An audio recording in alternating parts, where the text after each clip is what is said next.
Bonjour à tous et bienvenue pour ce 3e jour de Glénat BD Festival. Ravi de vous retrouver dans ce plateau pour une journée encore de BD avec des invités, des auteurs. On va revenir sur tout un tas de sorties. Il y aura des jeux, il y aura la possibilité de participer comme depuis le début de ce festival.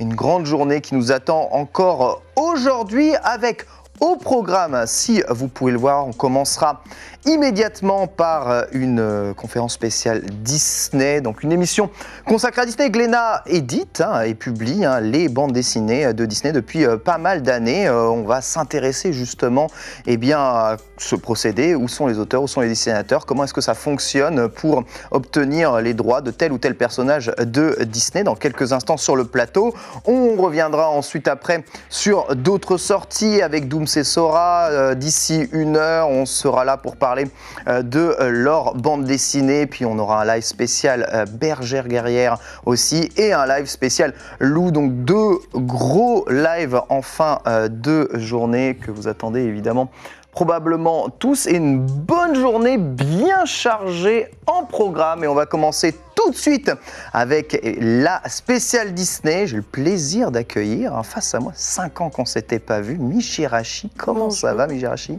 Ça va et toi ? Ça va très bien, grande fan de Disney, bien entendu. C'est aussi pour ça que tu es là, à la fois pour tes connaissances. Tu lis pas mal de BD Disney ? J'aime beaucoup, j'adore les BD Disney de chez Glénat. Je fais une collection, je suis une grosse collectionneuse aussi.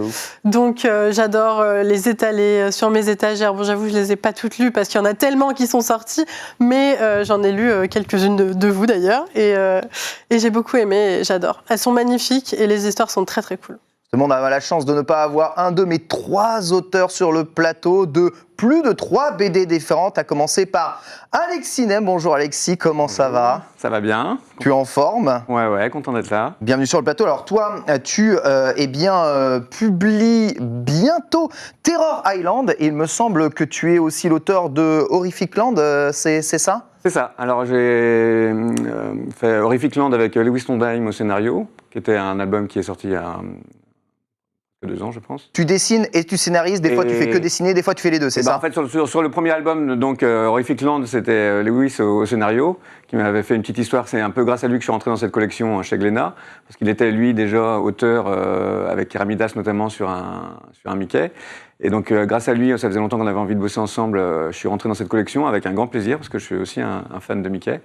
Et puis, pour le deuxième album, du coup, c'est moi qui vais écrire l'histoire, qui suis au scénario, parce que Lewis, étant sur d'autres projets de son côté, ça s'est un peu passé comme ça. Depuis le début de ce festival, on a compris que les dessinateurs étaient de toute façon très très très chargés, ou les scénaristes étaient très très très chargés. On va revenir évidemment sur tes BD dans quelques instants. Le temps de présenter Fabrizio Petrozzi, dessinateur aussi. Tu as travaillé sur Picsou et le Dragon de Glasgow, qui sort en fin d'année, il me semble, si je ne dis pas de bêtises. Comment ça va, Fabrizio ? Ça va très bien, C'est mon 2e album avec Glénat, mais moi j'ai une histoire avec Disney qui dure presque 30 ans. Ah ouais ? Oui, parce que j'ai commencé en 92 et je travaille régulièrement avec Disney. Et avec Glénat, j'ai commencé cette aventure il y a quelques années avec la possibilité d'utiliser les personnages d'une manière un peu différente. Donc j'ai fait Mickey Trail Essai qui est sorti en 2018. Ouais. Et là, je suis en train de travailler sur un autre projet avec Picsou, le Dragon de Glasgow, scénarisé par Joris Chamblin.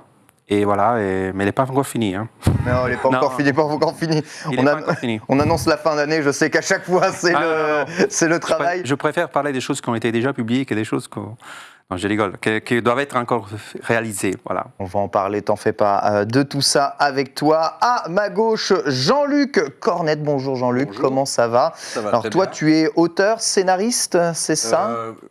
Plus dessinateur, tu dessines ? Je dessine aussi, mais bon, là, sur le Mickey que j'ai réalisé, je n'ai fait que l'écrire. C'est Thierry Martin, qui est un excellent dessinateur, qui l'a dessiné, donc voilà, j'ai fait le scénario.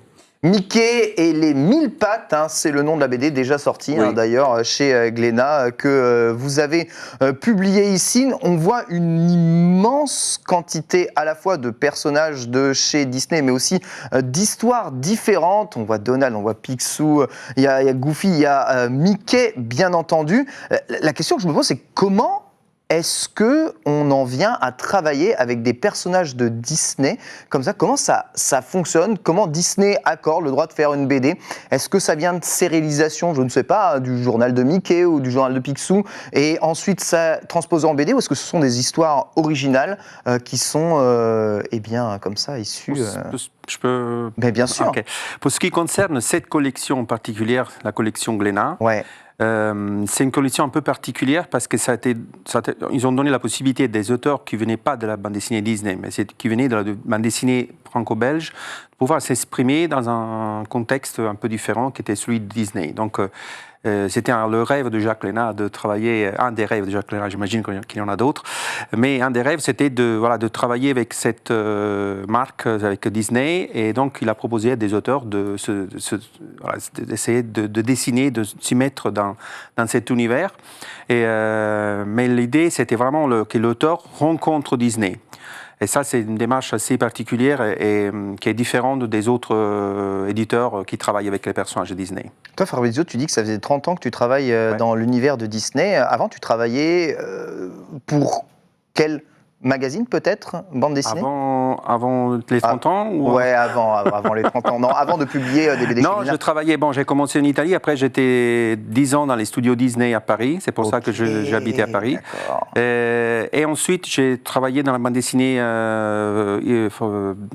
Disney un peu pour tous les pays européens, et aussi pour le Disneyland, aussi un peu pour le merchandising, pour les livres, un peu pour tout ce qui est Disney. Sauf dans l'animation, je n'ai pas eu la possibilité de travailler chez Disney dans l'animation. Bon, j'ai un peu aimé faire un peu le tour et essayer d'autres choses, notamment travailler pour l'Imagineering, pour le parc. C'était une expérience très intéressante. C'est incroyable. C'est ouf, hein? C'est incroyable. Moi, j'adore les Imagineers. Je suis énormément toute l'actu de Disney, donc je trouve ça incroyable que vous ayez travaillé autant pour Disney. Et moi, je suis une grande fan de Disney, donc je vous admire beaucoup. Merci. Voilà. On a la chance tous. Ouais, la chance, mais le travail aussi derrière est quand même assez exceptionnel. Alors, en 2018, tu as publié Mickey à travers les âges, hein, c'est ça? Est-ce que tu nous parlais un peu de cette BD? De quoi s'agit-il? Qu'est-ce que ça raconte exactement? Alors, Mickey à travers les âges, on va dire c'est un hommage à une ancienne série qui sortait sur le journal de Mickey les années 60. Et donc, l'idée, c'était de rendre hommage à cette série avec un album qui racontait l'histoire de Mickey qui traverse les différentes époques en se donnant un coup sur la tête. Non, pas en se donnant un coup sur la tête, mais avec un coup sur la tête, il arrivait à changer d'époque. Ça, c'était le concept de base qui avait été présent dans l'ancienne série et qui a été récupéré. Mais moi, avec Nicolas Dabs, qui est le scénariste, on a essayé de faire quelque chose un peu plus humoristique, plus drôle, moins classique. Donc on a essayé d'aller dans un sens un peu plus cartoon et plus... le design de Mickey est très particulier. Justement, j'ai changé le design parce que j'ai eu la possibilité de travailler avec Disney sur un restyling de personnages. Ouais. Et donc j'ai utilisé ce travail que j'avais fait pour Disney. Je l'ai un peu récupéré et je l'ai un peu développé adapté pour la BD, et j'ai essayé de retrouver un peu... Parce que l'idée, c'était justement de ne pas donner l'image de Mickey classique, ça ne rentrait pas dans l'esprit de cette collection, mais de réinventer quelque chose. Et avec Dabs, qui est un super gagman, on a réécrit une histoire dans un seul album, alors que c'est la série de Mickey à travers les siècles qui sortait sur le genre de Mickey, ça a duré des années. C'était un peu difficile, mais je pense qu'on a réussi. On a condensé toute l'histoire. Trouver un moyen pour créer une vraie histoire qui ait du sens dans un album. On est d'accord qu'entre la bande dessinée parue dans le journal de Mickey et la tienne, le style graphique a complètement changé entre-temps. C'était le but, justement, parce que moi, j'avais la pression. Je suis un peu considéré comme un dessinateur classique. Et donc, que je pouvais faire que ça. Et non. Et finalement, mon but, c'était de me détacher de ce que je savais déjà faire et apprendre et essayer de communiquer et de travailler avec ces personnages avec un concept graphique un peu différent, mais en restant dans la narration quand même Disney. Je pense qu'il y a quand même on retrouve quand même l'esprit Disney à l'intérieur, même si le design est un peu différent. Complètement. Après 30 ans, tu t'émerveilles toujours de cet univers, tu te plais toujours dans cet malheureusement, univers. je suis toujours, malheureusement, je dis malheureusement, j'ai toujours un peu malade de Disney, un peu passionné et très passionné. J'ai toujours cette passion qui me donne envie de penser à d'autres projets, à d'autres choses. Et je dois remercier Glénat parce que c'était vraiment une opportunité, pas simplement pour les auteurs qui venaient pas de Disney, mais même pour moi qui était déjà à Disney. Donc c'était une opportunité de faire autre chose et de développer autre chose. Alexis, tu es bien auteur, tu vas publier, il me semble, dans la collection Disney Terror Island fin d'année, c'est ça? Tu as travaillé sur Horrific Land, tu peux nous présenter un peu ces deux titres, déjà peut-être Horrific Land qui est déjà sorti, et ensuite Terror Island, c'est quoi? C'est l'horreur et la thématique? C'est la thèse. En fait, ce qui nous a bien plu avec Lewis pour le premier album, donc Horrific Land, c'était vraiment tous ces références au Disney, un petit peu la maison hantée du parc, à toute l'imagerie un peu de Tim Burton et cet univers-là. Moi, alors je suis pas du tout connaisseur comme Fabrizio de tout l'univers Disney, mais je suis un grand fan de l'animation et notamment des premières années d'animation, qui sont les années 35-40. Ah oui, d'accord. Où on a les premiers court-métrage couleur de Mickey, et c'était vraiment ma source d'inspiration. Donc on a également fait un hommage à ces courts-métrages, notamment à le court-métrage avec les fantômes qui s'appelle Lonesome Ghost, et donc avec une petite référence avec le trio de personnages, donc Mickey, Donald et Dingo qui sont les enquêteurs, et c'était notre petit point de départ pour créer cette aventure, et c'est là que Lewis a eu l'idée du parc d'attractions d'horreur en fait, et ça m'a permis de croiser un peu tous ces codes.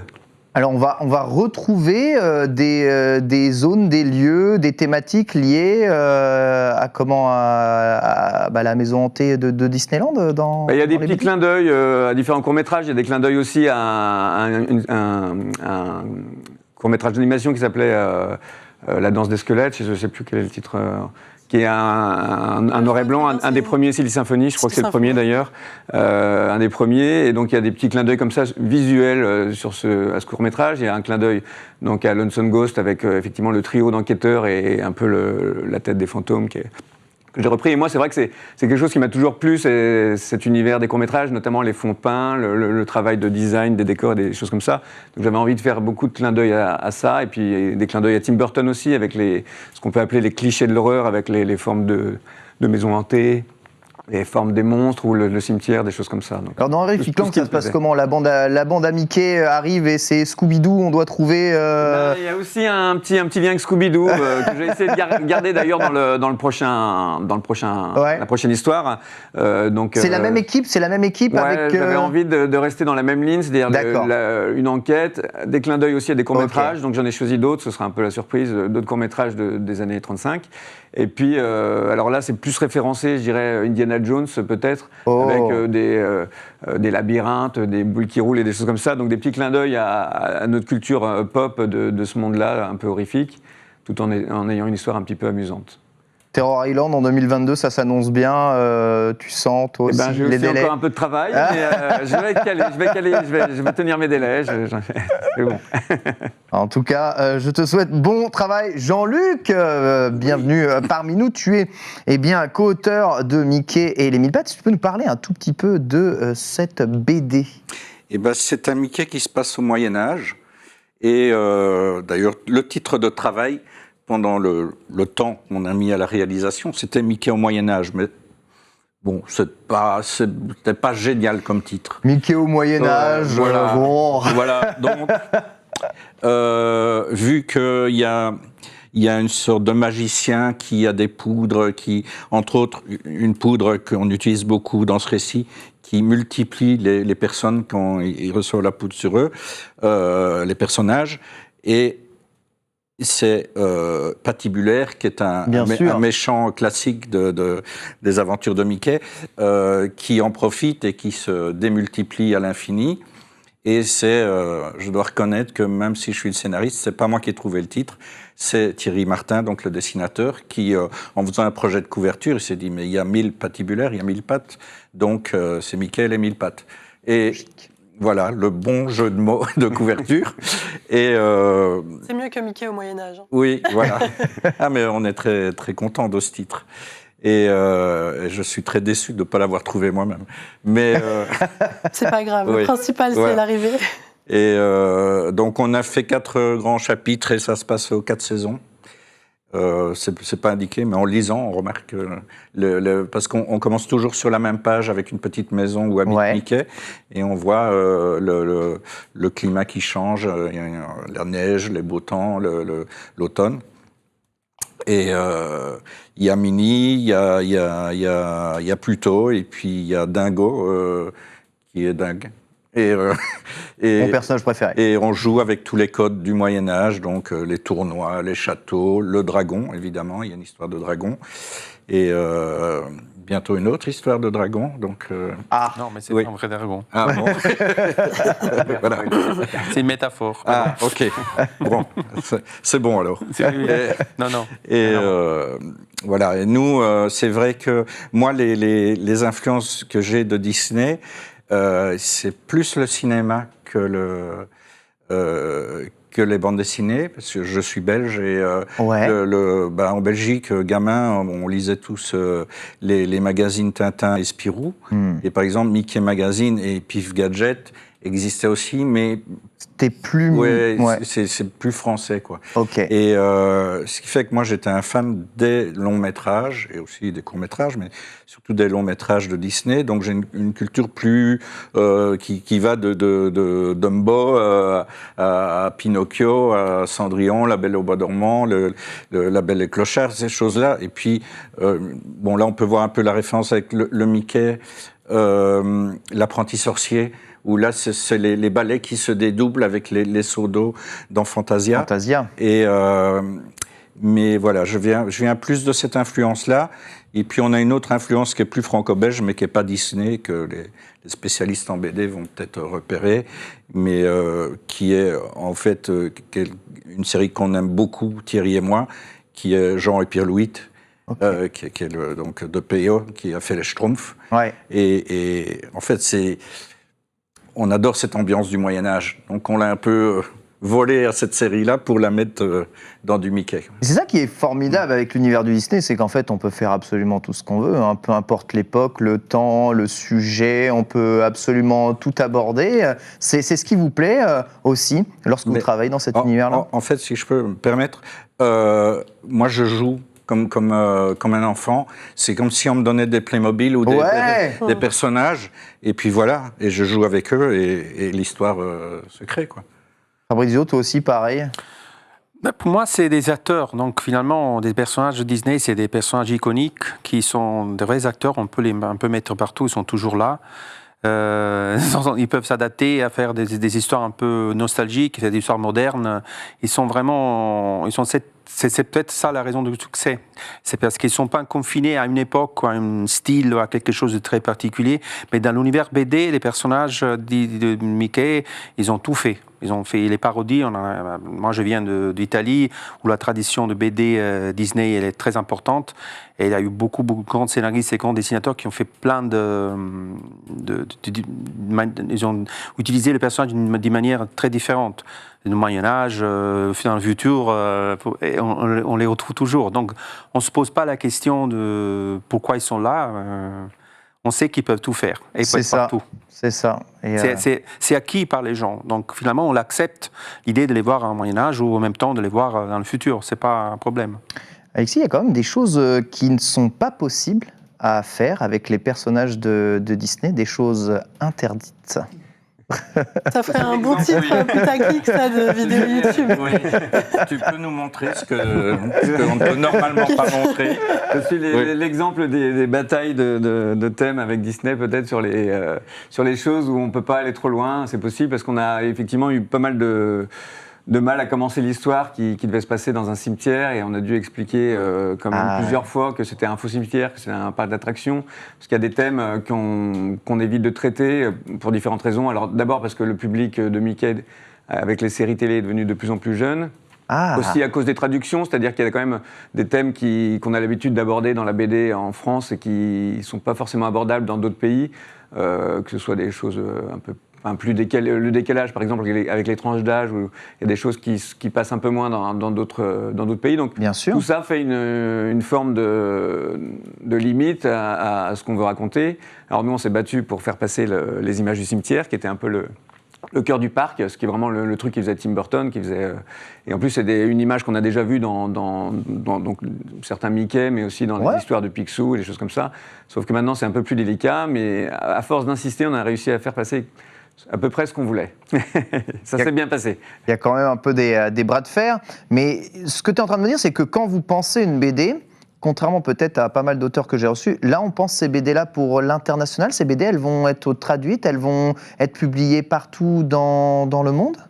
Tout à fait. Et sur d'autres planètes aussi. Et sur d'autres planètes aussi? Incroyable. Disney est vraiment trop fort. On n'y pensait pas forcément, mais l'éditeur, effectivement, Disney a l'habitude d'avoir une diffusion qui est large, donc forcément, lui, l'éditeur le pensait. C'est pas réservé aux Français et aux Belges, ces BD. Dans la production de BD Disney, que ce soit une production d'auteur comme celle-ci ou une production sériale, c'est toujours destiné à un public global. Donc, ce n'est pas que la France, c'est aussi les autres pays qui vont publier et traduire et tout ça. Donc, mais c'est vrai que cette collection, elle a quand même un angle qui est très français, je trouve, par rapport à d'autres choses. Donc, par rapport à d'autres publications, là, on a une identité un peu précise. Ok. Comment un projet comme ça marche? Est-ce que c'est d'abord avec Disney que vous devez discuter pour l'utilisation des personnages, pour l'idée, ou c'est Glénat qui va voir Disney avec votre idée de scénario, votre idée de script, pour ensuite la mettre en bande dessinée? Peut-être à chaque fois des cas différents. Je réponds toujours. Je suis l'administrateur de Disney. Alors, l'éditeur, il est en charge du projet, donc c'est lui qui prend les idées, et après, il les soumet à Disney, qui doit donner son approbation aussi. Donc, ça part toujours de l'éditeur, et ensuite, il y a Disney qui donne son dernier mot. Ok, d'accord. Ça part toujours de l'éditeur. Okay. Pour vous tous, c'est exactement à chaque fois pareil. Oui. Et ensuite, après les bras de fer, ça se dessine. Moi, j'ai pas reçu ce qu'on appelle une Bible, donc ce qu'on peut faire, ce qu'on peut pas faire. Mais on est censé déjà connaître un petit peu Mickey ou Donald. Voilà. On doit savoir dans quoi on se lance quand même. Il y a quoi? Il y a un quiz, à répondre. En fait, je crois qu'il faut. Un entretien. À partir du moment où on aime les personnages, on respecte l'univers, même si on fait une aventure qui n'a jamais existé avant. On va pas aller faire une bande dessinée trash parce qu'on aime les personnages. Donc, on va les utiliser comme on pense pouvoir les utiliser. Après, on peut déborder un petit peu sans le savoir. Moi, le seul truc qu'on m'a dit, je ne le savais pas, c'est que tous les personnages, on m'a dit, ils sont végétariens. Je dis, tiens. Je ne savais même pas ça. C'est une idée. Ouais. Ah bon? Oui. Et dit, parce que c'est des animaux, donc ils ne vont pas manger d'autres animaux qui seraient d'autres personnages, finalement. Ah. Donc, moi, au Moyen-Âge, je voulais faire des banquets. Eh ben, ils ne mangent que des gâteaux pendant tout le... On m'a pas interdit le lait et les œufs. Le lait et les œufs sont autorisés. Donc voilà. Mais voilà, c'est rigolo. Alors à partir de ça, voilà, c'était une petite consigne à respecter. C'est pas très très grave. Mais par contre là, je vois la couverture et juste le truc qui me fait super rire moi-même. Mais c'est tellement normal, comme disait Fabrizio, que c'est des acteurs qu'on peut mettre n'importe où. C'est que finalement, je mets, si on voit. Je mets des souris qui montent à cheval. Ouais. C'est absurde. Ouais. Oui, ça n'a aucun sens, c'est vrai. Et il n'y a personne qui est choqué, parce que c'est normal, c'est Mickey. Donc on le voit comme une sorte d'humain à tête de souris, mais c'est pas possible qu'une grande souris monte à cheval. Donc c'est agréable de jouer avec ces espèces de consignes qu'on ne doit pas rappeler. Tout le monde l'a en tête, parce qu'on a tellement tous baigné là-dedans que ça semble logique à tout le monde. C'est ça aussi qui a amené à l'idée de ne pas les faire manger les animaux. C'est-à-dire qu'on a tous l'image en tête de Donald devant un poulet rôti avec ses enfants. On se dit que c'est un canard, on voit les pattes de poulet. Enfin, dans les courts-métrages, il y avait souvent ce genre de scène. Et bon, c'est vrai que maintenant, c'est compliqué. Quand on assimile, on retrouve la part d'animalité de chaque personnage. Ouais. On a du mal à les faire manger de la volaille, c'est sûr, c'est un peu compliqué. Donc, l'idée, ça vient un petit peu de ça aussi, de ne pas trop... les mettre confrontés à ce genre de choses. Et c'est vrai que depuis tout petit, on s'est tous habitués à voir Dingo qui est un chien mais un humain, plutôt qu'un chien mais un chien, voir ces mélanges et ces codes. On peut se moquer par exemple de Donald qui a les fesses à l'air toute sa vie. C'est vrai. Bon, des choses comme ça on est tous habitués à ces petits codes qui font partie de l'univers de ces personnages. C'est vrai que Dingo et Pluto, c'est deux chiens. Et il y en a un qui agit comme un chien et l'autre comme un humain. Ouais. Et pourquoi c'est logique, c'est tout. Voilà. En plus, le dessin est très proche. Hein. Oui, C'est oui. ça, ils ont vraiment la même tête, sauf qu'il y en a un qui est debout. Enfin, nous, on dit ça, mais c'est lui le spécialiste. C'est vrai. Oui, oui. Nous, on découvre. Non, mais c'est accepté par tout le monde. Donc, Ouais. voilà. Il y a d'autres choses qui ont évolué comme ça dans les directives que Disney a données au fur et à mesure du temps. On voit beaucoup de choses changer, hein, ne serait-ce que un retravail même sur leurs anciennes œuvres cinématographiques ou de courts-métrages, peut-être moins inscrits dans l'air du temps. Dans la BD, il y a des choses qu'on vous impose plus. Ils ont évolué un peu plus dans le sens d'imposition, de restriction par le Covid. Non, à part le Covid, ouais. non, en fait, il faut savoir une chose, il y a une différence entre l'animation et la bande dessinée. La bande dessinée, c'est considéré par Disney comme un produit, parce que c'est quelque chose imprimé. Alors que l'animation, ça bouge. Donc il y a des choses qui sont acceptées plus dans l'animation et moins dans la bande dessinée en termes il y a par exemple, beaucoup de gens m'ont fait la remarque, mais comme c'est possible, il y a de la série de Mickey Mouse qui est assez délirant, avec des gags aussi à très forts. Ouais. Et ce genre de choses, pour l'animation, passe, mais ça ne passerait pas dans le bande dessinée. Parce que la bande dessinée est considérée comme une espèce d'image fixe, comme un produit merchandising qui reste. Et donc, les Disney fait très attention à ça. Oh, d'accord. Donc, Ok. il y a vraiment une étude par rapport à ça. C'est pas. Donc pourtant, en bande dessinée, on est entre guillemets plus limité sur ce que l'on peut faire par rapport à l'animation. Par rapport à l'animation, il y a plus d'attention, on va dire, sur la bande dessinée que sur. Après, moi, je pense que il y a des choses qui ont évolué dans la société qui font qu'il y a des choses dont on ne peut pas parler. Il y a le problème de racisme, par exemple. On ne peut pas faire des personnages, on ne peut pas avoir des allusions à la différence raciale, tout ça. On fait faut très attention à ça, alors qu'à l'époque, dans les bandes dessinées des années 30, il y a même des bandes dessinées qui sont assez... Qui sont plus visibles maintenant. Aujourd'hui, ça serait impossible. Donc, il y a aussi une évolution de la société, une attention à certaines choses. Donc, du coup, même la bande dessinée fait beaucoup plus attention à ça. Oui, c'est le cas par exemple du cigare de Pat. On a tous vu Lucky Luke perdre sa cigarette. Sûr, Pat, il va perdre son cigare, à part dans l'histoire de Thébault, parce qu'il s'en sert pour une explosion, pour une blague, mais on n'avait plus la possibilité de faire Pat avec un cigare. Ça fait partie des évolutions qui touchent un peu comme tout le monde de la BD jeunesse. Il y a attention à ce genre de choses. Et les rapports entre Mickey et Minnie ont évolué aussi. Ah ouais? Moi, je pense, je ne suis pas spécialiste, mais... pour moi, elle a un rôle, dans ma BD, par exemple, aussi aventurière que Mickey. Oui, d'accord. Elle peut pas dans être, ce sens-là, oui. Elle peut pas être l'espèce de faire-valoir qui Dans la BD, elle a toujours eu.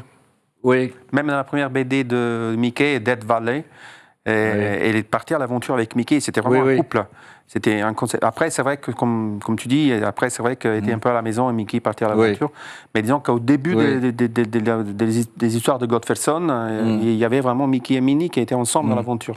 Parce que là, dans mon récit, elle fait les gâteaux, hein, vu qu'elle a laissé tomber le barbecue. Elle fait des gâteaux. Et à un moment, Mickey lui dit tu peux me faire ton beau gâteau. Et elle lui dit pourquoi c'est pas toi qui ferais un gâteau, tu vois. Elle lui renvoie dans la figure. Quoi. Pourquoi? Parce que je suis une fille, c'est moi qui ferai le gâteau. Quoi. Et justement, voilà. Cette image cliché un peu de la femme au foyer, on va dire, qui est un peu hystérique et tout ça, chez Disney, on l'aime plus, c'est fini. Il faut faire très attention à ça. Voilà, Minnie ne fait plus les gâteaux. Non, ça, on peut pas faire il peut faire des gâteaux, bien sûr, mais c'est plus, il y a plus ce rôle un peu marginal par rapport à ces histoires. Par contre, c'est moi qui pose une question, cette fois-ci, je peux. J'ai toujours pas réellement compris la relation entre Mickey et Minnie. Parce que sont-ils réellement des amoureux? C'est quoi? C'est les meilleurs amis du monde? Des très bons amis? Ils sont pas frères et sœurs, on en est sûr. Hein.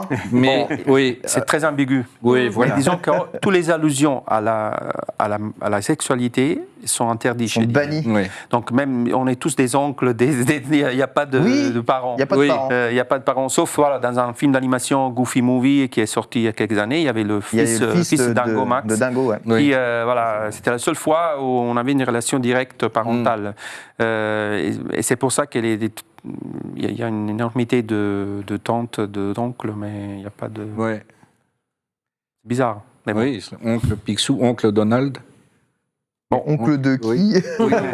Après, oui. bon, on en parlera tout à l'heure peut-être, mais Don Rosa, il a par contre fait, avec la jeunesse Picsou, il a fait un arbre généalogique avec vraiment la descendance de tous les personnages. Et là, on ne peut pas tricher. Hein. Ça, c'est comme ça. On connaît, hein, évidemment. Eh bien, toute l'arbre généalogique de Donald et de Picsou, mais personne, les parents, on les voit jamais. Hein, quoi qu'il arrive, les parents, on ne les voit jamais. Très intéressant. Mijirachi, tu avais peut-être quelques questions à poser ici à nos oui, je trouve ça. J'apprends beaucoup de choses en vous écoutant par rapport le fait qu'il soit végétarien. C'est vrai que j'avais jamais réfléchi, par exemple. C'est super intéressant aussi de parler du lien entre Mickey et Minnie parce que c'est vrai qu'on ne sait pas en fait. On nous a jamais clairement dit qu'ils étaient en couple, même si ça peut paraître évident.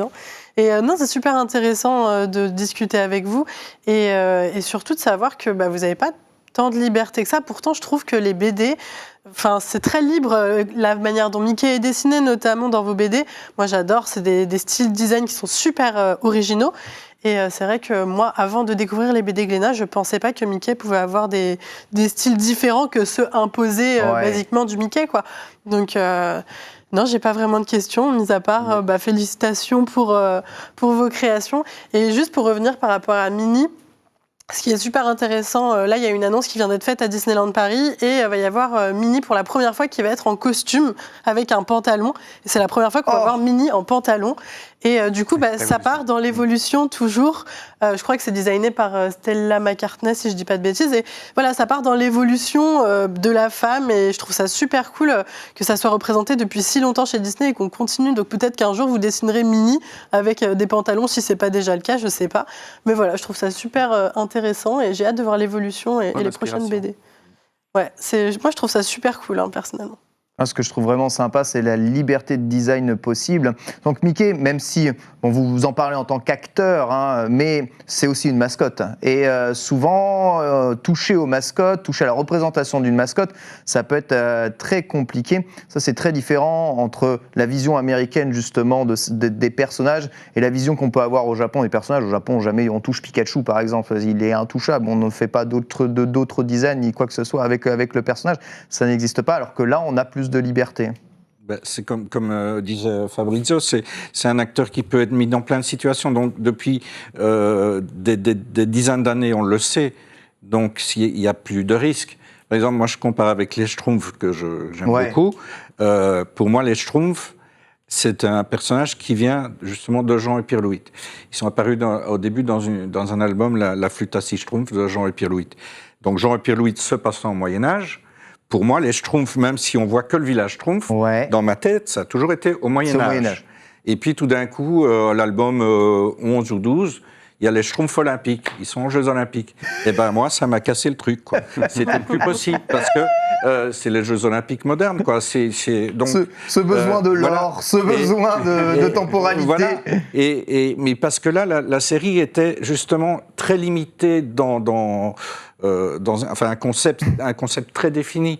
Mickey, Donald, justement, ce qu'on a, c'est l'effet inverse. C'est ouvert à la recherche dans toutes les directions, quoi. Après, il y a une différence entre Mickey et Donald, attention, parce que Mickey, c'est vraiment la mascotte et le symbole de l'anthropologie. C'est ça.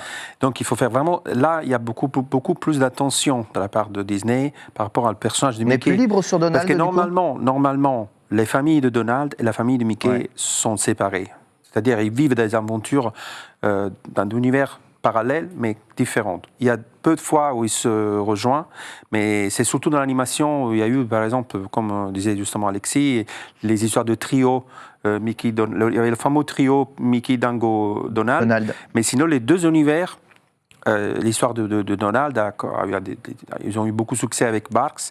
Et l'histoire de Mickey, c'est autre chose. Et Disney, je me souviens quand j'étais chez Disney, quand il fallait faire quelque chose avec le personnage de Disney, il y avait beaucoup plus d'attention parce que c'était le logo de la société. C'est ça, il faut faire. Oui, puis les personnages aussi ont pas mal évolué, c'est-à-dire que quand on regarde les premiers courts-métrages d'animation, et notamment en noir et blanc, Mickey, il est un peu hargneux, il est un peu... il est pas du tout lisse, on le voit se servir de canard pour faire une cornemuse ou brosser un chat ou balancer des cailloux sur un animal. Et en fait, c'est un personnage qui s'est adouci. C'est un cartoon. Alors que Donald a toujours a repris un peu ce caractère quand il est arrivé un peu plus tard, ce sale il a caractère. repris un peu le caractère du personnage qui peut crier, qui peut s'énerver, qui peut être tout rouge. Et Mickey, on ne le verra plus jamais faire ça à partir des années 35, je pense. Donc c'est vrai que les deux sont vraiment transformés. Ce qui est intéressant aussi, quand on évoquait le fait qu'on puisse aussi faire changer les personnages, c'est que c'est des personnages qui ont toujours changé. Et l'intérêt de la collection, c'est qu'on a pu prendre le Mickey qui nous plaisait aussi, c'est-à-dire que certains ont pris le Mickey, Loisel par exemple a pris un Mickey qui est vraiment le Mickey des premiers courts-métrages, enfin des premiers dessins. Moi, un peu aussi, Oui, les années 30. C'est vrai. D'autres ont pris un Mickey plus 70s, comme Keramidas, par exemple, qui est vraiment un Mickey un peu tordu, avec les oreilles qui sont moins rondes, qui sont plus dynamiques. Et cette évolution, elle existait déjà dans ce personnage de Mickey. Ce qui n'est pas le cas de plein d'autres personnages. Si on prend un des plus classiques comme Tintin ou n'importe quel personnage, qui ont eu la même tête quasiment du début jusqu'à la fin, Mickey, il a une évolution qui est assez importante. Et c'est le cas aussi donc, de Dingo et de Donald, qui ont eu des formes et des proportions qui ont évolué sans cesse. On peut le voir quand on voit comment la bande à Picsou, les nouveaux épisodes sortis récemment de la bande à Picsou, tellement différents de ce qu'on avait pu voir à l'époque, et tellement plus différents même dans le ton du dessin animé. Jamais on verra une bande dessinée Disney s'adresser à un public plus adolescent ou plus adulte. On sera toujours dans le tout public, c'est-à-dire aussi la jeunesse peut regarder ceci. Il y a des personnages qui peuvent être utilisés peut-être pour aborder des thèmes un peu plus matures, un peu plus adultes. Bonne question. Moi, personnellement, je pense que justement, c'est tout public, mais ça peut intéresser aussi aux adolescents. Après, ça dépend des pays. C'est tout public, ça dépend beaucoup des pays. Par exemple, moi, je sais qu'en Italie, il y a beaucoup de la tranche d'âge, on va dire 9-12 et même 12-15. Ils s'intéressent aussi aux publications Disney. Il n'y a pas simplement les nostalgiques ou les tout jeunes, mais aussi, il y a aussi les ados. Par exemple, en Italie, ils ont fait des séries de bandes dessinées Disney qui s'adressaient vraiment à un public d'adolescents, comme une série de Fantomial, un peu super-héros, qui avait ce côté un peu moderne, un peu plus comics, et qui a eu beaucoup de succès pendant les années 90. Et ils avaient changé même la manière de découpage, c'était beaucoup plus moderne, très inspiré des comics américains, justement pour essayer de parler à un public un peu plus adolescent et moins enfantin. Voilà. Donc il y a eu cette tentative. Après, c'est pas toujours le cas, mais ça... C'est un des objectifs de Disney aussi. Dans les parcs d'attractions de Disney, on voit maintenant tous les univers de Disney, alors les univers récents rachetés par Disney, cohabiter les uns avec les autres, avec une certaine forme de cohérence dans un voyage d'un univers à un autre. À aucun moment, on risque de voir Mickey affronter Yoda ou Mickey contre Captain America. C'est pas une volonté de la part de Disney de mélanger ces univers-là. Alors Disney sépare, les brands sont séparés, les sociétés, vraiment Disney c'est un conteneur au niveau des différents univers, mais les univers sont séparés, ils ont une vie indépendante. Par exemple, il y a par exemple déjà en Floride, à Orlando, il y a un parc Star Wars où il y a toute une zone dédiée à Star Wars, mais c'est indépendant du. Après. C'est vrai que dans les boutiques de merchandising, on peut trouver Mickey habillé en Star Wars. Ça arrive et c'est un de mes rêves d'avoir une espèce de ça a été déjà essayé. Moi, j'ai fait une histoire de BD courte où Mickey était à l'époque habillé en Star Wars, mais bon, c'est quelque chose qui dans les produits est déjà... mais pas en Spider-Man. En Star Wars, oui, mais pas en Spider-Man. En Star Wars, oui, mais pas en Spider-Man. Non, on ne va pas exagérer. J'avoue, il ne faut pas exagérer. Qui sait, mais c'est, le monde change, on ne sait pas. Je pense que là, tu poses une question qui est au-delà de notre niveau, qui est un truc de société qui est commercial, quoi. Donc... on ne peut pas savoir ce que vont un jour décider des dirigeants de sociétés multinationales. Nous, on est au niveau de la création, donc tout ça est bien plus haut. Imaginons d'un point de vue créatif. Vous voulez créer, je ne sais pas, une bande dessinée parodique de super-héros Marvel. en utilisant les personnages de Disney. C'est un nom ferme et définitif de la part de Disney ou ça se réfléchit, ça peut se faire. C'était déjà fait, parce qu'en fait, quelque part, Disney, dans les magazines, ils ont fait des tentatives. Ultra Heroes, c'est une série qui est d'ailleurs un album qui est publié par Glénat, où les personnages sont super-héros, mais sans être des vrais super-héros Marvel. Donc ils peuvent s'inspirer de cet univers, mais pas sans reprendre l'univers. Le seul tentative qui a été fait, c'était avec Star Wars pour les produits. Ça a été fait parce qu'il y avait quelque chose en commun entre l'univers de Star Wars et l'univers de Disney. Il y avait quelque chose à faire. Donc, ils ont essayé dans les produits, mais il n'y a pas eu de dessin animé ou de bande dessinée sous ce thème. Merci Fabrizio. Miss Geraci nous a préparé un quiz sur nos connaissances Disney. Elle détient dans ses mains pas mal de questions, aussi l'interrogatoire pour savoir si vous connaissez évidemment bien l'univers de Disney. Fabrizio a un doctorat, donc à mon avis, il va être imprenable. Pas sûr. L'émotion joue un rôle important. Je participe aussi et nous t'écoutons. Alors, vous avez des buzzers on a des buzzers, en dessous de la table. Vous pouvez prendre dès maintenant. Trop bien. Et du coup, je vais vous poser plusieurs questions. Donc à chaque fois, il y aura 4 réponses possibles. D'accord. Bien sûr, une seule. Il faudra. Donc là, on va faire un test. Je vous les mets en route. Vous pouvez appuyer. Voilà. GG, et le premier qui appuie à la fin de la 4e réponse que je vous donne à la parole, et on essaye de voir. C'est là, il faut D'accord. Oui, c'est au milieu. Voilà, du coup c'est parti. Est-ce que tout le monde est prêt? Donc c'est des questions sur l'univers de Disney en général, pas que la BD.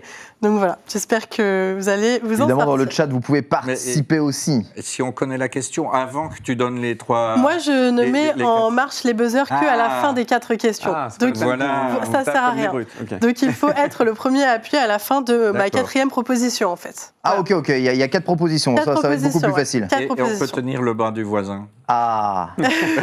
Vous pouvez, mais doucement. Oui. Doucement. Ok, c'est parti.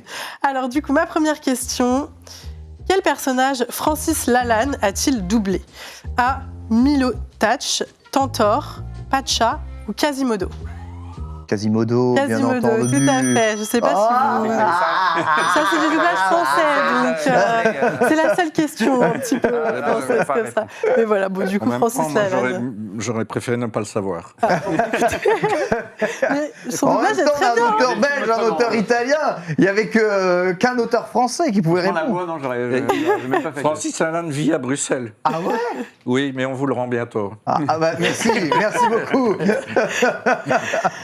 Alors, c'est parti pour la 2e question. Quel est le premier film Disney à gagner l'Oscar du meilleur film d'animation?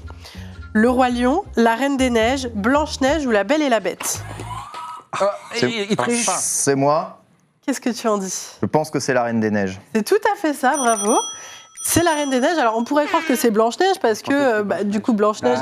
Alors, il a reçu à l'époque un prix spécial, Blanche-Neige, mais en fait, c'est toujours des Pixar qui ont gagné l'Oscar du meilleur film d'animation.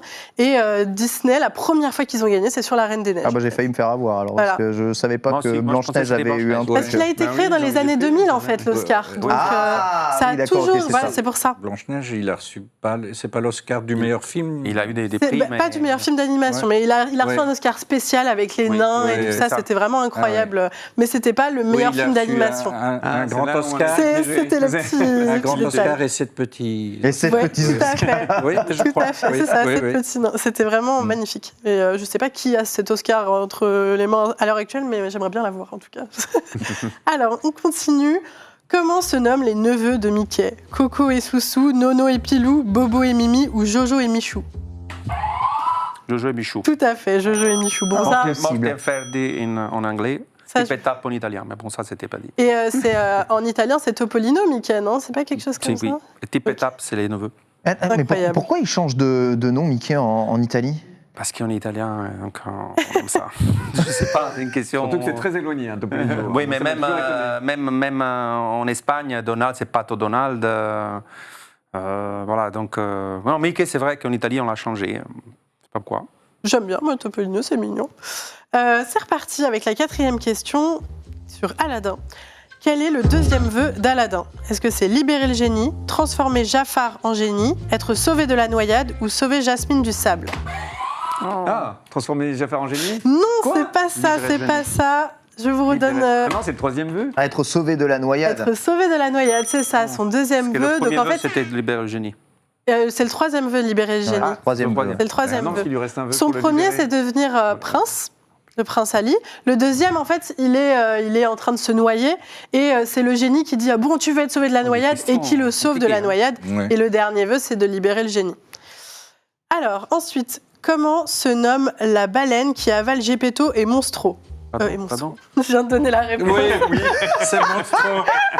Je me dis, mais, Monstro, bravo, la vous réponse est avez dans la trouvé. question.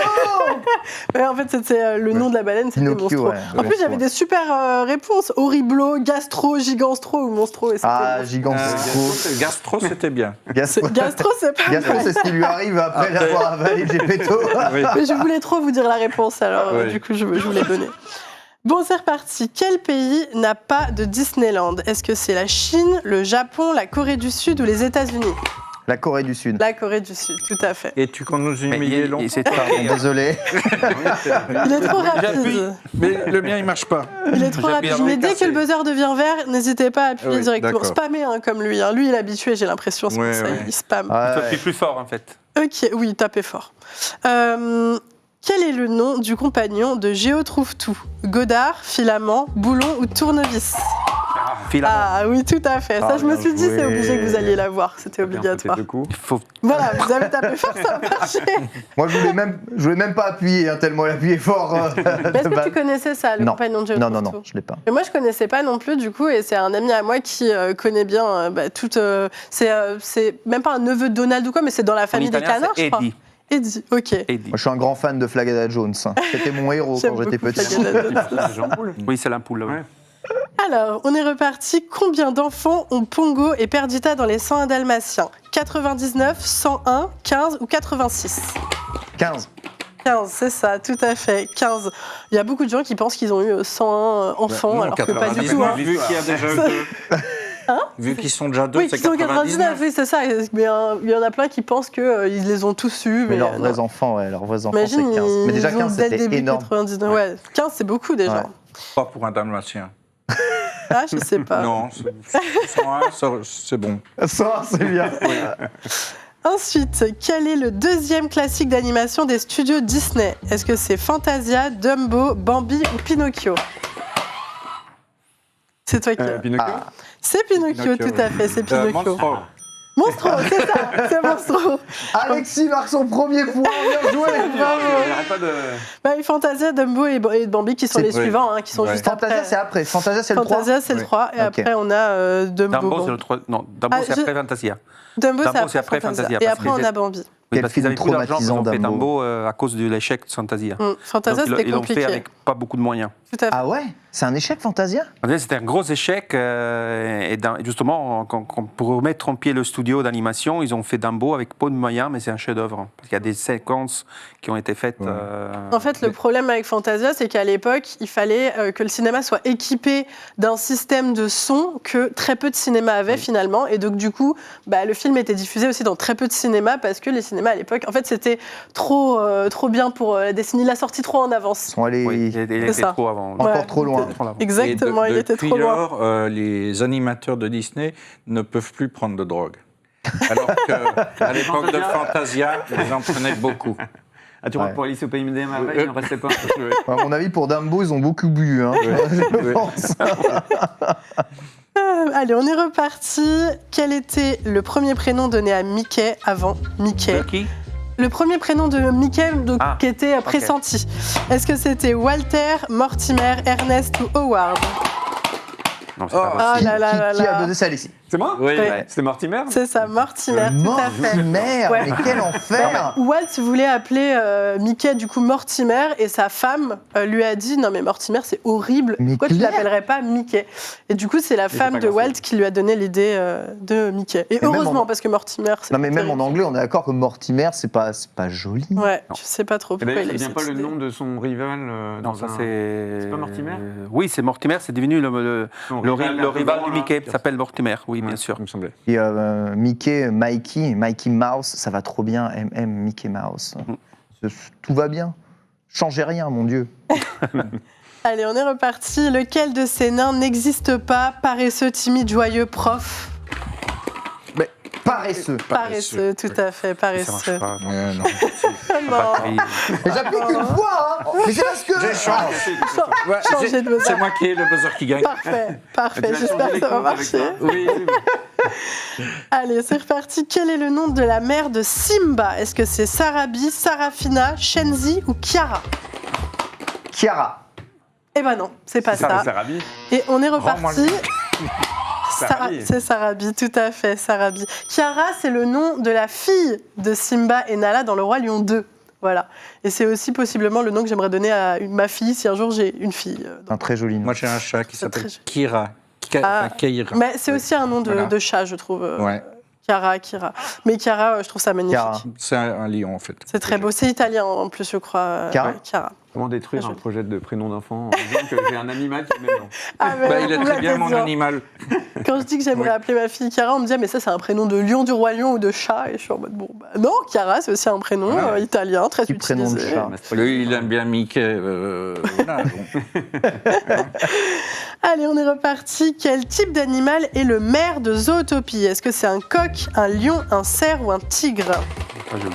C'est un lion. Tout à fait, c'est un lion. Tu vois, t'as échangé, ça marche pas mieux. Hein. Mais c'est parce que je ne connaissais pas Ah, la Ça, j'ai oublié. Ça Franchement, j'ai marche, oublié. ça explique tout. Shakira, formidable. Très très bon film. Vous avez vu Zootopie?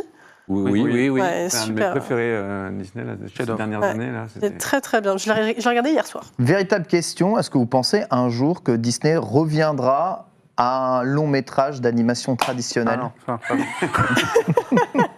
Peut-être. Non, je pense que pour l'instant, c'est. Bon, il y a une idée. Déjà, ils ont fait des tentatives avec des dessins animés, des courts-métrages en 3D, mais qui donnent l'idée de la 2D. Mais c'est toujours la technique, ça reste 3D. Ok. C'est-à-dire que le rendu final, c'est la 2D, mais c'est Ouais. fait en 3D. Donc, Je vois. pour l'instant, c'est pas encore en programme. Est-ce que les talents sont encore là dans les studios de Disney pour pouvoir réaliser un Bien long sûr. métrage en 2 dimensions? Mais vous savez que, en fait, même chez Pixar, il y a beaucoup de. On va prendre le film de Rapunzel. Ouais. Ça a été fait d'abord en animation traditionnelle et Ouais. ensuite en 3D. Donc d'abord, toutes les séquences, quand même la Reine des Neiges, les séquences de la Reine des Neiges sont d'abord faites en traditionnel et ensuite en 3D après. Donc il y a des animateurs, Glenkin, il a travaillé sur Rapunzel, il a fait toutes les séquences savais pas en du 2D et ensuite ils ont fait la 3D. Donc la 2D existe encore. Et il y a encore chez Pixar des animateurs que je connais d'ailleurs, qui sont des animateurs traditionnels. Donc il n'y a pas que des gens qui travaillent en 3D. Il y a aussi des gens. C'est Donc cool. le papier, la main. Bah oui, je trouve que c'est un talent ça qui existe ça encore. devrait pas se perdre, quoi. Non, mais ça existe encore. Il y a beaucoup d'animateurs, de dessinateurs qui sont encore sur le papier, travaillent sur le papier. Donc c'est pas fini. Oui, et puis ce qu'on a vu avec les beaux longs métrages Pixar et les derniers Disney 3D, c'est que les artistes en amont qui font les recherches couleurs, il y a vraiment des artistes qui sont plus classiques. Alors ça devient de plus en plus numérique, mais ça reste quand même du dessin, de peinture numérique ou de recherche de personnages. Et, il y a un truc, le musée Art Ludique qui à Paris fait de nombreuses expos magnifiques là, sur tout l'univers de l'animation. Et ils en avaient notamment une exposition Pixar et une sur Disney qui montrait justement ce travail de dessin, de recherche qui est magnifique. Mais disons que la finesse du dessin, elle est nécessaire même pour la 3D. Tu dois étudier la séquence d'animation, tu dois l'étudier avec du crayon pour pouvoir donner cette... La Reine des Neiges, c'est une animation fantastique. Et derrière, il y a un travail de dessin quand même. D'accord.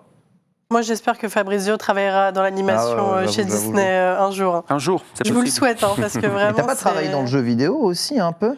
J'ai travaillé. Epic Mickey. Non, en fait, c'était pas pour le jeu vidéo, mais il y a eu un jeu vidéo, c'était Epic Mickey, et j'ai fait le traitement en BD, mais j'ai travaillé en contact avec l'équipe qui travaillait pour le jeu. C'est-à-dire que la BD est sortie en même temps que le jeu vidéo, donc je travaillais avec les gens du studio. D'accord. Voilà, mais j'ai pas travaillé pour le jeu. D'accord, ok, très bien. Talent Fabrizio, c'est parti. On revient au quiz. Allez, c'est reparti. Quel est le dernier film sur lequel Walt Disney travailla avant sa mort? Le Livre de la jungle, La Belle au bois dormant, La Belle et le clochard, Peter Pan. Livre de la jungle. Le Livre de la jungle, Mais oui, tout à fait. Tout à fait. Oui. Ah non, mais- Ouais, et il travaillait plus trop, il était plus trop dans les studios, mais quand il y a eu le Livre de la jungle, il était très très présent. C'était pour le à la parc fin. Disneyland. Ouais, il bossait. Il était à fond dans son parc et donc du coup, il venait C'est très son peu dans rêve, les en studios d'animation. Il est mort l'année de ma naissance. Donc je me demande si je ne suis pas Walt En Disney incarné. 66. Oh, c'est trop triste. Et il a jamais connu Walt Disney World alors que c'était un projet son pour rêve. lui qui était exceptionnel. Mais bon, je pense qu'il serait content de voir ce que c'est devenu à l'heure Ben, on va actuelle. le dégeler un jour. J'espère, Ouais. j'espère. De toute façon, c'est comme Michael Jackson. Je pense Ouais. qu'il n'est pas mort Le finalement. ressusciter. Allez, ensuite, en quelle année sort Steamboat Willie? 1935, 1900. Pardon, quel film Steamboat Steamboat Willie. Willie. C'est le premier, c'est le Donc, premier court-métrage de Willie, Mickey, ok. non Pardon. Alors, c'est le premier court-métrage où il y a Oui. du son, où il y a du son et de l'image qui sont Steamboat ensemble. Willie. Steamboat Willie. Donc 1935, 1925, 1938, 1928. 28. 28, Oui. tout à fait. Sérieux. 1928. Je ne pouvais pas rester celui-là. Non. Non. Bravo. Voilà, donc le premier court-métrage où on va y avoir du son et en même temps C'était le l'animation. premier court-métrage avec le son parce que le tout premier, c'était pas celui-là. Oui, je crois qu'il y en a un Plain autre Crazy. avant, en effet. Ouais, vous avez raison. Mais celui-ci C'était a avec Mickey vraiment. aussi ou pas Oui, Mickey et Minnie d'ailleurs. Parce qu'ils D'accord. sont- Et celui-ci Il y en a a deux, non, explosé. avant, même. Comment Il y en a deux. Il y a Gaucho, Mickey Gaucho, un truc comme ça, qui était aussi avant le son. J'avais lu qu'ils les avaient reprisés avec le succès de Steamboat Willie, un truc comme ça. Il me semble C'est vrai que Steamboat avant Willie, c'est celui qui a Steamboat marché. Ouais. Il me semble qu'il y avait donc le Crazy Plane et Mickey Gaucho. un Il truc va falloir vérifier maintenant. On regardera ça. Internet. Ensuite, lequel de ces courts-métrages n'est pas un Silly Symphony? La danse macabre, Des arbres et des fleurs, Drôle de chasse ou Les trois petits cochons?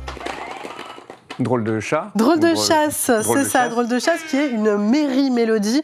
Donc ça, c'est avec Bugs Bunny, ça n'a rien à voir, mais c'était dans le même style.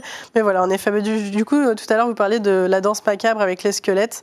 Donc voilà, moi je suis une grosse fan des Silly Symphony personnellement. Quel château Disney a été inspiré par le Mont Saint-Michel? Réponse, La Reine des Neiges, Raya et le Dernier Dragon ou La Belle et la Bête? La belle, Ah, la quel belle au bois château dormant. Quel- A je été répète la inspiré question. par le Mont Saint-Michel. Donc, Après shot ici. Hein. Je crois qu'il y a une erreur, parce que moi, d'après ce que je sache, c'est le château qui s'est inspiré du Mont-Saint-Michel, c'est le château de la Belle Bois dormant. non, celui de La Belle et le Bois j'allais dire ça, dormant, en fait, c'est un celui autre. Oui, c'est un château du roi de en Bavière, Allemagne, du duc de Bavière. Voilà, Ouais, donc ouais. non, c'est pas celui-là. Il y a vraiment parmi les 4 solutions, Et il y a la répète bonne les pour le solutions. Mont Saint-Michel, je dis bien. Donc je recommence. Il y a quoi? Réponse, La Reine Réponse. des Neiges, Raya et le Dernier Dragon, La Belle et la Bête. C'est réponse. C'est réponse, Ah oui, c'est ça, c'est réponse. évidemment. Moi, je vois le il y a- monticule de- Ils sont Il y a au milieu beaucoup du Nil, de là, châteaux la bonne français réponse. qui ont inspiré C'est la bonne réponse. et celui de La C'est Belle la et bonne la Bête. réponse, oui. C'est la bonne réponse. la Non, bonne en réponse. fait, dans la question, c'est que le château de Disneyland de Paris Oui. s'est inspiré du Mont Saint-Michel. C'est ça la question. C'est une autre question. C'était le château de la Belle Bois dormant, mais ils se sont inspirés aussi du Mont Du Saint-Michel. Je pense qu'il y a peut-être eu une inspiration du Mont Saint-Michel aussi et d'autres châteaux en France, parce Comme qu'ils sont c'était en beaucoup France, inspirés des ouais, châteaux ouais, français. De ouf. Mais en tout cas, le Mont Saint-Michel a vraiment été, quand on regarde le château de Réponse par rapport Ouais, au oui, Mont c'est Saint-Michel, clairement le Mont Ok. Saint-Michel. c'est vraiment presque la même chose, quoi. Donc c'est celui qui se rapporte le plus. Où est né le personnage de Balthazar Picsou? En Écosse, en Irlande, en Pays de Galles ou en Nouvelle-Angleterre? Qui c'est En qui Écosse. C'est moi Oui, c'est C'est moi toi. en Écosse. C'est ça, en pas Écosse, vrai. tout à fait. ta C'est une c'était ta question pour eux, ça. Oui. Désolé, faut que je leur en pique quand même un peu. Elle est facile, celle-là. Ouais. Ouais. Ouais, bah oui. J'ai mis quand même mis des questions où je savais Où est-ce que qu'elle vous est alliez. après l'Écosse? Mais Ah, c'est ça, super pas écossais, Balthazar Picsou. Comment en Mais anglais il c'est parce s'appelle qu'en comment anglais, Uncle Scrooge. Hunter Scrooge, c'est même pas, c'est écossais, ça sonne écossais. oui, mais avant Scrooge, il avait un autre nom, non Il me semble. Picsou avait Il un s'est- autre nom avant. Est-ce qu'il avant s'appelait pas Balthazar Mac quelque chose Ah. Peut-être. Ça, c'est Ouais, plus entre les écossais. différents. donc faut- Ouais. Mm. Faut vérifier encore. Les. On arrive déjà à la dernière question. Ah Et oui, et on est dans les temps, hein, finalement, de ce live. Faut pas la rater. Quel moyen de transport utilisent Bernard et Bianca? Est-ce que c'est une mouette, un albatros, un goéland ou un pélican? Albatros. C'est ça, c'est ça. Évidemment. Et comment est-ce qu'il s'appelle, vous savez Orville. Orville. Tout à Et fait. dans le deuxième, Orville. il s'appelle, j'ai oublié, mais c'est le nom. En Ah, je fait, le sais, en ce sont plus. les deux prénoms des frères Wright. Ah, oui, mais c'est vrai qu'ils Très sont frères renseigné. dans le 2. Ouais, tout à Et fait, c'est La ça. libellule, c'est Evin. Evinrude, Evinrude, c'est mon j'adore personnage Evinrude. préféré, il est Ouais. trop stylé. J'adore Evin Rude, je le trouve génial. Toujours avec, il fait de l'asthme à longueur Bah de temps. oui, Il est excellent. La Excellent. libellule moteur de Ouais. jet qui fait de l'as, ça veut rien Ouais. dire, c'est trop camoulox, j'adore. J'adore. Ben voilà, c'est tout pour moi. Merci beaucoup. Yes, Bah, on n'a pas merci. compté les Participer. points évidemment. on fait pas de points sur les... On n'a Ah, pas compté les points. c'était pour s'amuser. C'est Non, Fabrizio qui a gagné. Oh, on me dit dans l'oreille, c'est Fabrizio qui a gagné. Hein. Oh la main, oh la main, oh la main. J'aurais dû gagner. Je vais être mais- bon joueur, mais je crois que c'est moi qui ai gagné. C'est sûr. Mais quand ton beeper était là-bas. Oui, voilà. Ah bah moi je prenais le beeper que vous voulez, hein, y a pas de problème. Merci beaucoup Ami Girachi pour Avec plaisir. ce quiz préparé. On arrive à la fin de ce live consacré à Disney. Merci beaucoup d'être venu participer Jean-Luc. On rappelle, hein, Mickey et les 1000 pattes, hein, d'ores et déjà disponibles. Hein, Fabrizio, hein, Picsou et le Dragon de Glasgow fin 2022, hein, en préparation justement actuellement. Alexis, hein, Horrific Land déjà sorti, mais Terror Island en préparation pour la fin de l'année. On va marquer une courte pause et on se retrouve sur ce plateau avec Dooms, Sora et Dreamy pour parler justement des pierres du cauchemar. À tout de suite.